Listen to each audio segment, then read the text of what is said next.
নমস্কার বন্ধুরা, আমি মৌলিনা। ইটস মৌলিনা প্রীতম চ্যানেলে তোমাদের সকলকে স্বাগত। আজ আমি বানাবো নলের গুড়ের পায়েস। তার জন্য আমি এখানে 1 লিটারের মতো দুধ নিয়ে নিয়েছি। দুধটা আমি জাল দিতে দিয়ে দিয়েছি। এবার এর মধ্যে আমি 2টো এলাচ ফাটিয়ে দিয়ে দিচ্ছি। আপনি চাইলে এটা গুঁড়ো করেও দিতে পারেন। আর আরেকটা দিয়ে দিলাম তেজপাতা।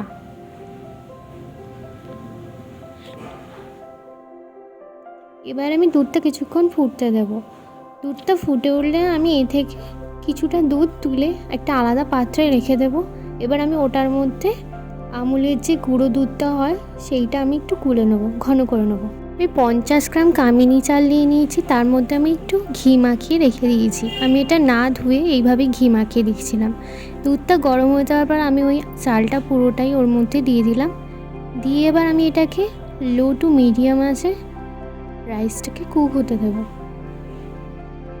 যতক্ষণ না রাইসটা সেদ্ধ হচ্ছে ততক্ষণ পর্যন্ত এর মধ্যে কোনো মিষ্টি অ্যাড করা যাবে না, তাতে চালটা সেদ্ধ হবে না।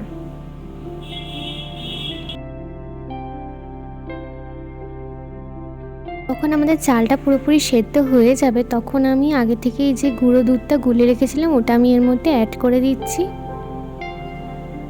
দেবার পর আবারও ভালো করে মিশিয়ে নেব পুরো চালটার মধ্যে। এবারে আমি গ্যাসটা লো ফ্লেমে এইটাকে কুক করব। দেখতেই পাচ্ছ পুরোপুরি তৈরি হয়েই গেছে প্রায়। এর মধ্যে আমি এবার অ্যাড করে দেব মিষ্টি, যেটা হচ্ছে নলের গুড়। আমি এখানে 4 থেকে 5 চামচের মতো নলের গুড় অ্যাড করে দিয়েছি। নলের গুড়টা অ্যাড করার পর দেখতেই পাচ্ছ পায়েসটা কতটা পরিমাণে ঘন হয়ে যাচ্ছে আস্তে আস্তে।